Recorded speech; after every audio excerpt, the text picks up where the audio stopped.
Mm.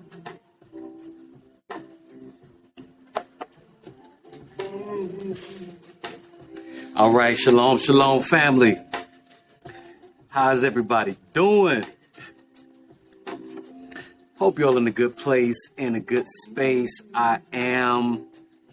I have been all day. It's been such a beautiful day. Y'all that's rocking with us on Facebook, please forgive me. Forgive the mic being in my face. Maybe I'll slide back a little bit. We had some technical difficulties.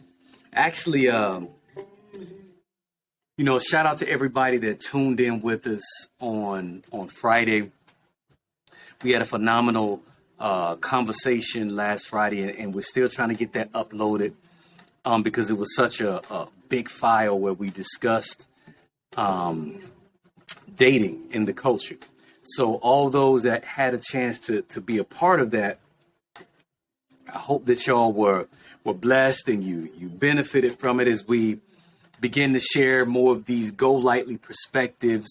And I just want to welcome you guys to Go Lightly Perspectives, where I'll be sharing and also having many other guests that share their perspective on life, on love, on family, current events, worldviews, a lot of different things. So we're just going to start gearing up, man, to do more things just to share our perspective because I think that it's valuable in these times. It's so many voices, there's so many people that are sharing, and maybe you don't agree with what's being communicated, and maybe you want something that's on a more cultural, more tribal, Hebraic perspective that's metered. And what I say by metered, I take the example of the Messiah. And what he did, he didn't quote scripture after scripture after scripture, where if you knew Torah, you heard and understood what he was saying, because oftentimes when you begin to quote scripture, people like their mind just like short circuits. They can't get beyond their previous experience or how they were taught and indoctrinated. And if you're saying something that may be true that goes against that, then they tend to like short circuit. They can't process it. So what the Messiah did in his wisdom was he spoke in a lot of parables. He put it in stories that people could relate to get them to understand what the kingdom was about. And that's my perspective. So that's how I'll be moving and how I'll be rocking. So if you guys want to check that out, please go over there to, like I said, we'll be adjusting our YouTube channel. Please follow us. It'll be the Go Lightly Perspective. It was Revolutionary Patriarchy, but, I had a conversation with a couple, with my elders and those that are close to me, and felt like it may be better just to make it about what it's about. Now, but please let it be known and understood that nothing has changed in terms of, I am a revolutionary. I believe that that's very, very important for our people. You understand? So hold on one second. Let me make sure that we're good.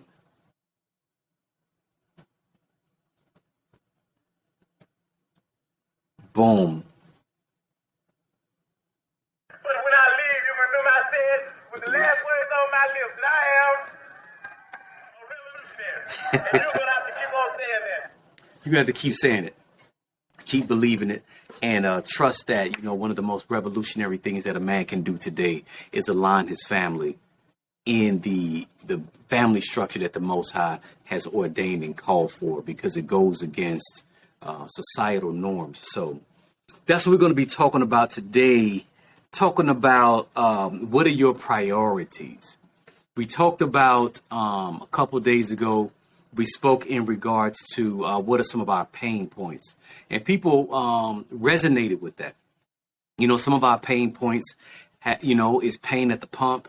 It's pain at the checkout counter. It's pain at trying to get employment. It's pain at, going to the doctor. It's a lot of different pain points, and we can see that from a historical lens that the Most High has used pain to motivate our people to draw closer to Him. And that's exactly how we want to see it. Okay, I was just making sure we didn't have any background. So we looked at pain and we looked at dating from the cultural perspective, but we're also going to talk about priorities. What are your priorities, family? What are your priorities? Because in this culture, especially for men, and that's primarily who I tend to address directly. I will speak some things to the sisters, but not too much. It's generally just an open conversation. But in this society, because this is an oppressive capitalistic society, and I don't say oppressive in terms of like you're not able to move and you're confined and enslaved unless you're, we understand the 13th Amendment, where slavery was abolished outside of when you were convicted of a crime. We get that. But how are you really, really moving and operating? And is that benefiting you? So the priorities that we have that may have been given to us from capitalism may be in this pursuit of money. And if you've gone about trying to pursue money, be open and honest about it. You know what I mean? And I'm not saying that anything is wrong with that. Like, we need money to live. We need money to operate. We need those things. That is a truism. The scripture says that money answers all things. But it is money. How many people believe that money is the root of all evil? If anybody believe that, let me see. Anybody believe that money is the root of evil? Anybody believe that?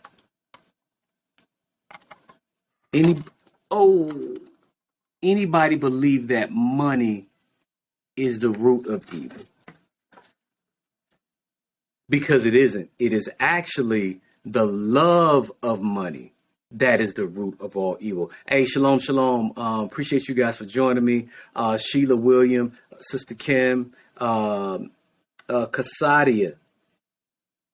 Yes, it is the love of money that is the root of all evil. That love of it. What you're willing to do to get it. For the love of money. Yeah, y'all remember that old Bone Thugs? That was a remix of the old school piece. Right. It is the love of money. It's what you're willing to do. Now, what have they convinced you to do? What are they trying to convince our people to do? What type of unlawful, unrighteous acts are they trying to get our people to produce? And as well as what have they incentivized by monetary reward? Houses, commercials, record contracts. I've seen all these things, having been able to be on the other side of, I've been in the movie and the television industry. I've seen a little bit of the music industry. Yes, Todai, and I'll be interacting with everyone on Facebook. Appreciate you guys for chiming in. Eric, Tiffany, Casadia, to my brother Ariyahu, he need to chime in. Love that brother. Carmel Bree, thank you. It is a bunch of shenanigans. So the question is, we know that we've come out of this system that rewards those that participate in a lifestyle that is anti-Torah, that goes against the ways, the principles, the precepts, laws, statutes, and the commandments. You pick a category. This system goes against that. So if you align with this system, oftentimes you'll find yourself going against the principles of the Most High, endangering and jeopardizing your future and your ability to line up with Him. if your priority is money. Now, for a man, your priority may be a woman. How many people have prioritized a woman, or you may have prioritized a relationship? Not saying that that's a bad thing, but here, check it out. The thing about it, because we know that the Most High said that it is not good for man to be alone. Am I right? It's not good. What you say, he's here? Okay, so you're not alone. How fortuitous that you are not alone. It's not good for a man to be alone. Neither is it good for a woman to be alone. But what are you willing to do to have that company? Are you going to violate Torah?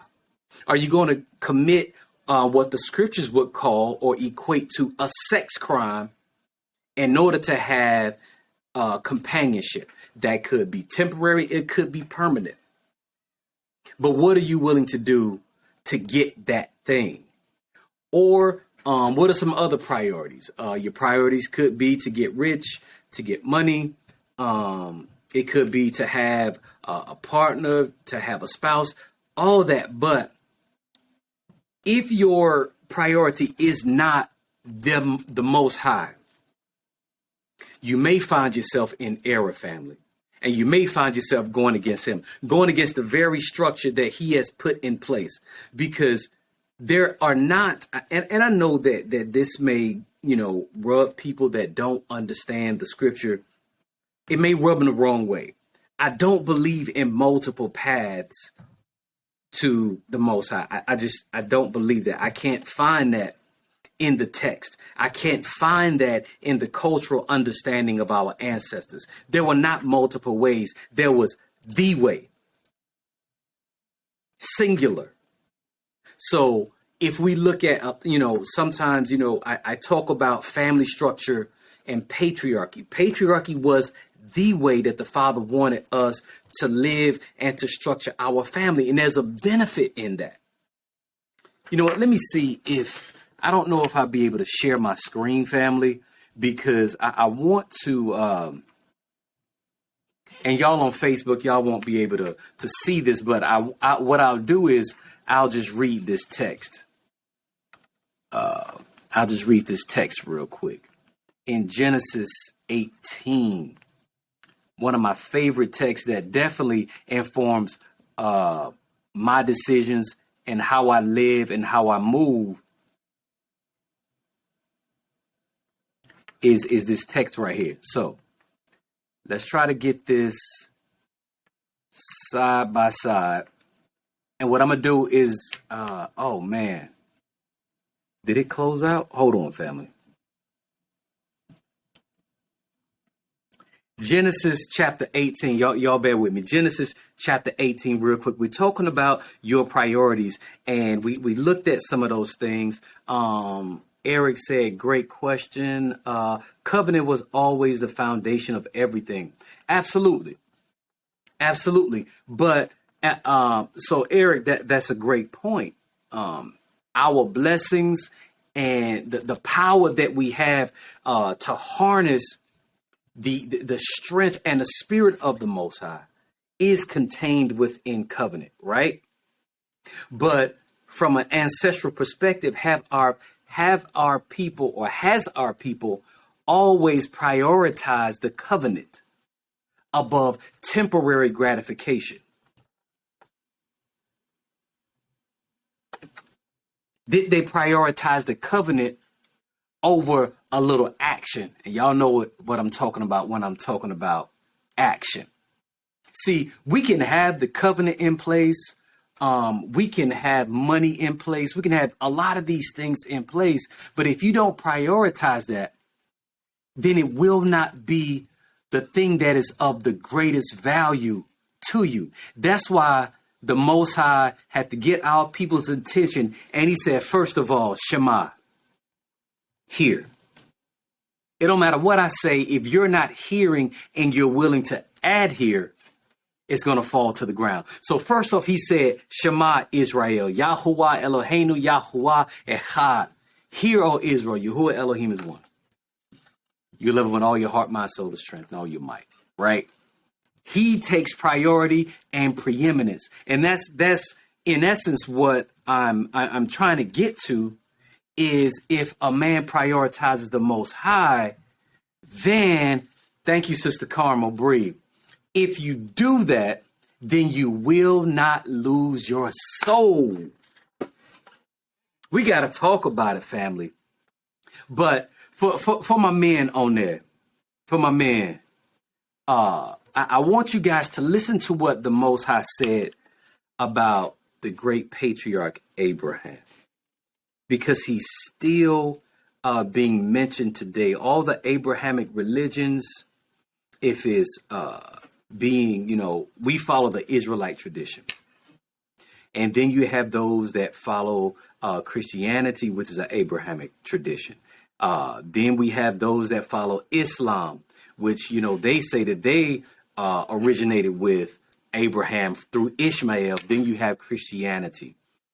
So like all of these traditions go back to this singular man. So I want you guys to hear what the Father said about this one man. And then men, are you willing to prioritize the things that are important to you in the same manner so that the Most High can say this about you? Y'all check this out. I'm not going to be before you long. I just want to share some things. We're in Genesis chapter 18. Chapter 18, verse 17. And it says, and Yahuwah said, shall I hide from Abraham what I am doing, since Abraham is certainly going to become a great and mighty nation? Oh my, hold on.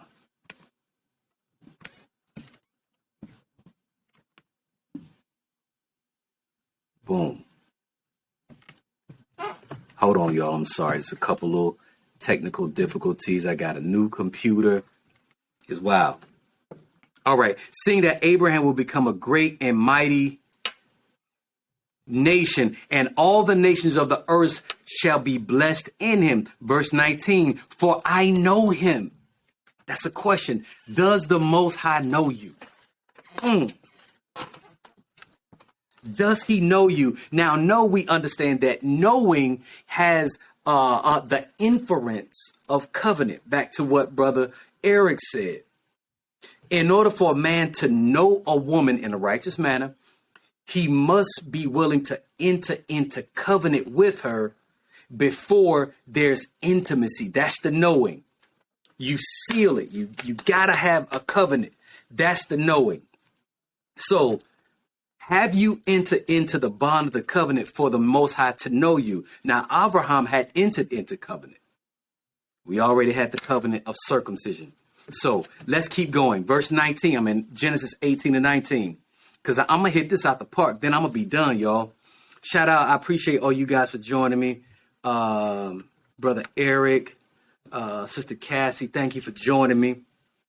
Here we go. Check this out. Listen to what the Father said. For I know him, so that he commands his children and his household after him to guard the way of Yah, to do righteousness and right ruling, so that Yah brings to Abraham what he has spoken unto him. So men, are you commanding your children and your household after you? And if not, why? Why? What is the reason why you are not doing what the patriarch Abraham did? He commanded his house after him. He did it in such a magnificent, beautiful way. Now, I'm a military man. Command does not just mean where you're hard and you're harsh to your people. You're constantly criticizing and critiquing. I don't do that to my family. My elder, the Honorable Dr. Thomas Murray, taught us, don't criticize your people. Don't be critical. You correct and then you encourage. That way you'll get the behavior that you want. But if you're just critical, you can break their spirit. I have sons that are adults, Ed, I'm very careful how I speak to them because I want to get a right result. The purpose of the communication is so that the person can receive it. So if I come at them screaming, yelling, hollering, being abusive, being a lion in my house, are they going to be able to receive it? I don't want them to have that unnecessary fear of me. I don't want my wife to have that fear of me. I didn't want to like walk in a house and everybody like, ugh. Now understand that when a man come in a house, all the nonsense got to stop.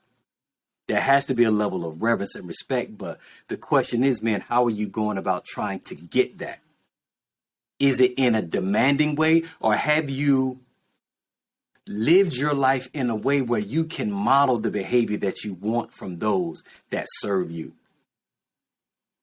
Because that's what they should be doing. They should be willing to serve you because you're such a great leader. You're such a great leader and righteous example. Are you that? Or can they not wait to get from underneath your hand? Children, daughters, sons, 17, 18. Like I'm soon as I go to college, I am out of here. I'm done. 2 words, I'm done. Keep them same 2. I'm deuces, shalom. Yeah, dad. Yeah. I'm going to live my life. Because you're too harsh.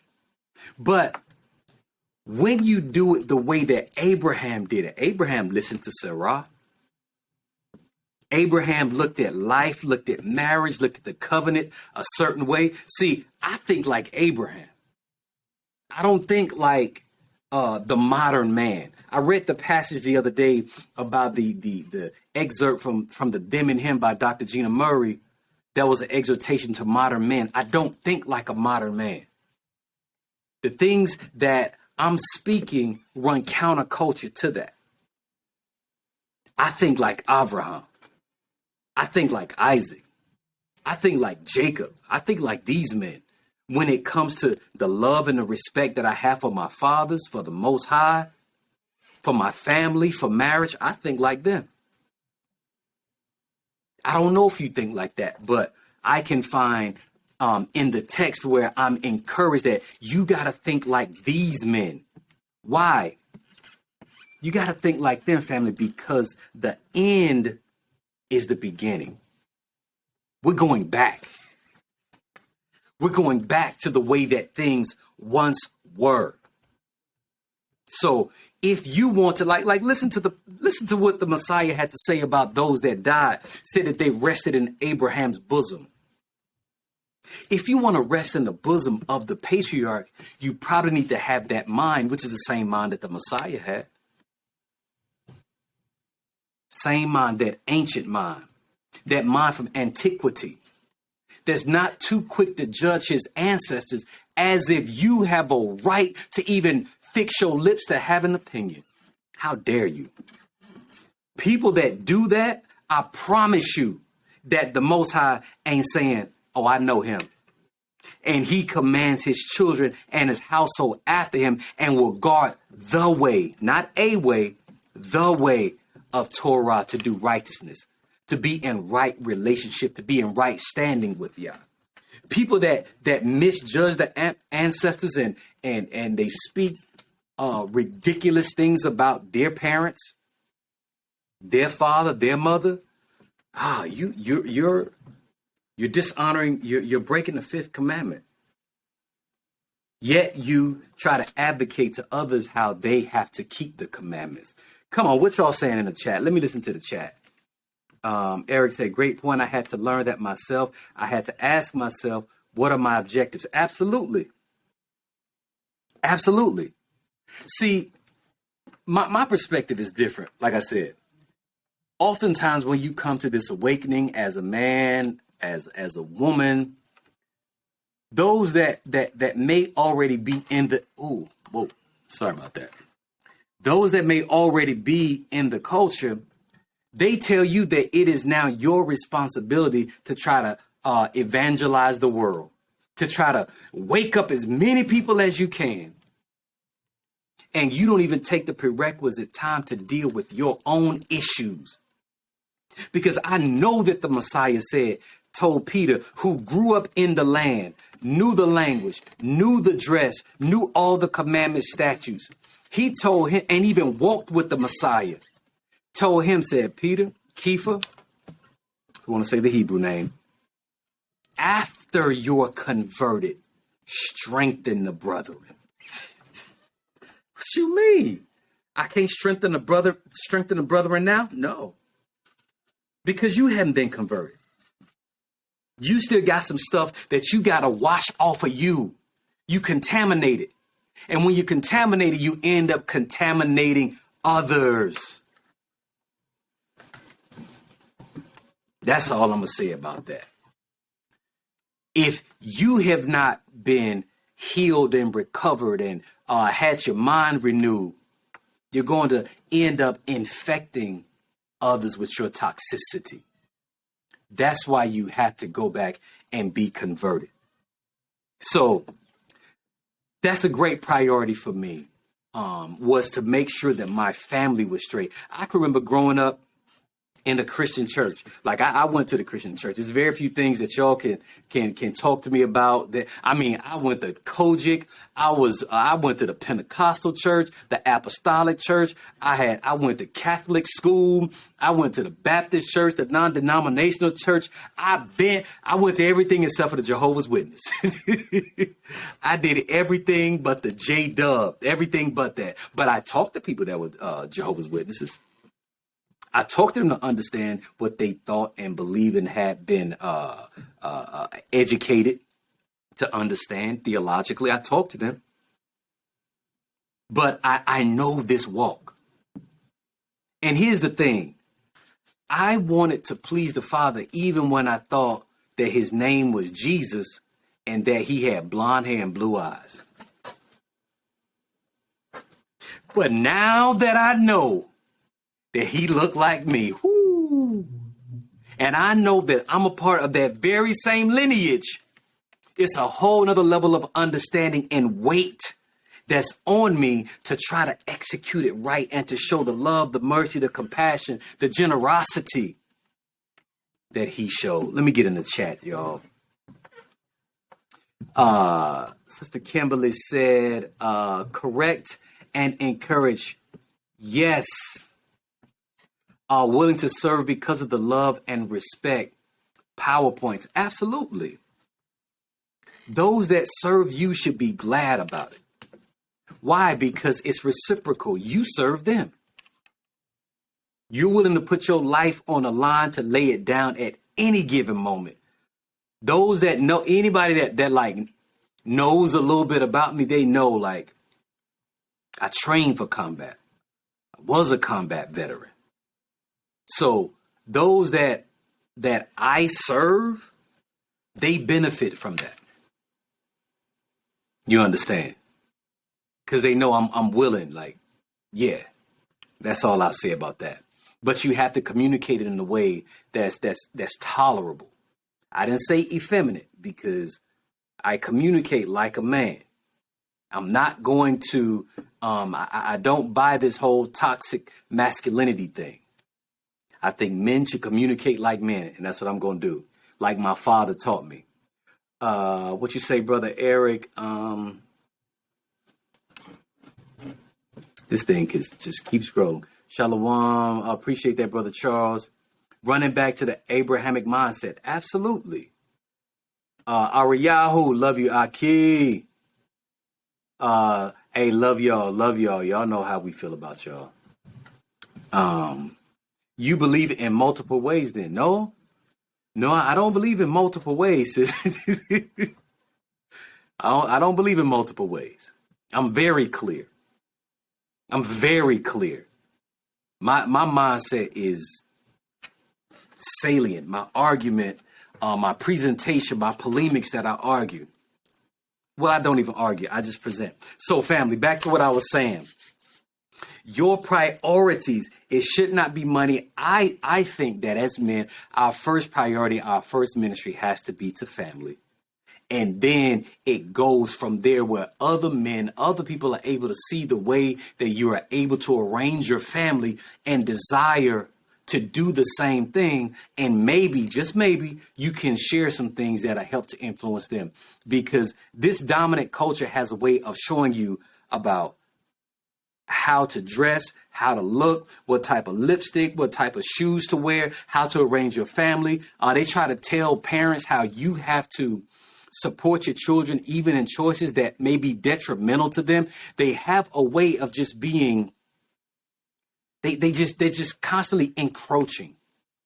They're space invaders. They invade your space to try to tell you what to do in your house. And I just deny it. I don't accept it. You can't tell me how to configure my family. You can't tell me how to love those that love me. You can't even tell me what love is. I deny all those things. So there's another text that I would really, really love for you guys to consider. And that's in, let me run to Sirach real quick, because if you're, the reason why I say that it's so important for men to, for men to arrange their families in the right configuration is so that so that you can be immortal, basically. Because being able to produce a child, to produce a seed in your image and your likeness. Think about Adam. Think about Shem. Think about Abraham. Think about Isaac and Jacob. They were able to even think about the Messiah, able to be in the image and the likeness of their father. That's why I venerate and honor my father. I'm the son of William, who was the son of Daniel, who was the son of Freeman, who was the son of George. I'm in their image and likeness. But you cannot produce a son that's in your image and likeness if you don't have a good spouse, if you don't have some fertile soil. You can't do it.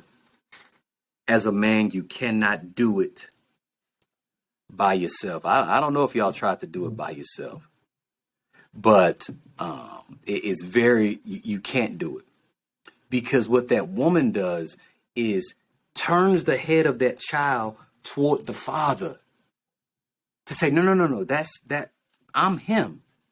He is me. We're one. And we produce one that is in our image and likeness. I want to read to you guys this Sirach chapter 30, because I'm all about, patriarchy, which is just means that the father is ultimately the person that's responsible, that is that head. But it doesn't mean that he's this cruel taskmaster. We don't rock like that. We don't abuse our women. I don't curse it at my wife. I don't do none of that. I don't have to. I don't have to ask her permission for things that I do either. So anyway, let's start at Sirach chapter 30, verse 4. And I'm almost done, family. How long we been on here? 33 minutes. Let me wrap this up. I like to get in and share something that's effectual, that may be a little fervent, because I'm passionate about this. Sirach chapter 30, or Ecclesiasticus chapter 30, verse 1, if you would indulge me. While the father is alive, the sight of his son makes him happy. And when he dies, he has no regrets. He is not really dead, because his son is like him.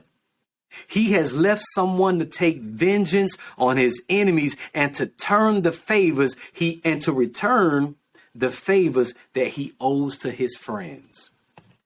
That's the benefit of patriarchy, family. You have one that is in your image and likeness. And if you die, it's like you never left. You still here, immortal, through your lineage. That's why we focus on that thing. Those that come from you. And I hope that you would do the same thing. I hope that you would prioritize that. Even as women, you can prioritize that. trying to become a better wife or prepare yourself to be a wife. Indeed, not just a bride, a wife, one that can assimilate with the mind of her husband. To go and I'm ready to cooperate. I'm not there to compete. If that's what he say, that's what we doing. That's it. Let's go. That's the mindset of a wife. Go back and study the book of Ruth. She came from a previous culture, but she gave up that culture to follow the Israelite tradition, to follow Naomi. So that's what I wanted to share today, family. I could go on, but that's that godlike quality that we have in us. It's to produce a seed in our image and likeness. And you need great soil. And by soil, I mean a great woman. That's why it's so important to have both. We believe in appreciating both because that's what the Father is. You know, the masculine and the feminine. All right. Hard work, no debates. Right on. Moray, this conversion is necessary. My household will learn and submit. Thank you. Absolutely. You got to be converted. See, we were only taught. Thank you for that, Sister Kim. We were only taught in this environment that is unrighteous. It is anti-Torah. It goes against the Most High and His principles. They will never teach you the right way. So now I promise you 9.99% of the time, if you want to know the righteous thing to do according to the scripture, just do the opposite of what our enemy is pushing. All you got to do is just do the opposite. The antithesis of that, because they will never teach you, encourage you, incentivize you to do the right thing. They won't, they can't. And the reason for that is that it tears their kingdom down. So being converted means that you're going to think the opposite of what you've been taught. And that's not easy, to Sister Carmel's point. It's not easy, but it's necessary. Whose mind do you have? The mind of the Americans? One African American that's been subjugated by an oppressor for 400 years? You got that mindset? Is that mindset going to translate into kingdom principles? I think not. The best thing that you can do is to release what's in your hand, to let it all go. Let it go.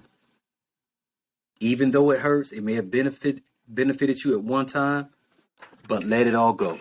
So that's all I got, family. Hold on 1 second. 1 second. I don't want this to die. Hold on, family.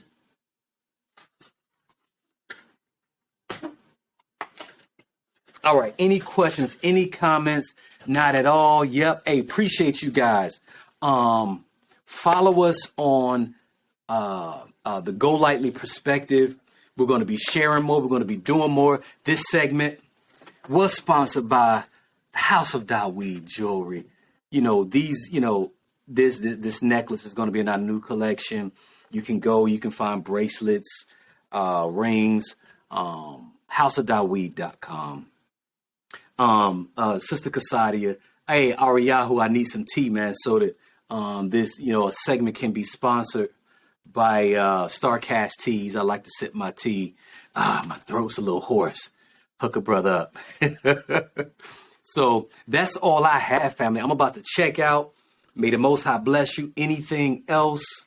That necklace is cold. Oh man, thank you, sis. Thank you.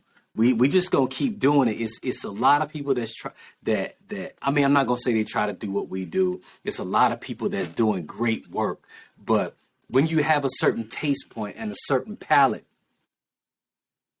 people can't do what you do. It's like it's a lot of people that can make tea, that can make coffee, but it ain't that Marley blend. My sister, their tea is Marley blend. Anyway, I'm rambling. let me go. Much love, family. Much love. May the Most High bless you. I appreciate y'all for rocking with me. That's it. I'm signing off. Shalom, shalom.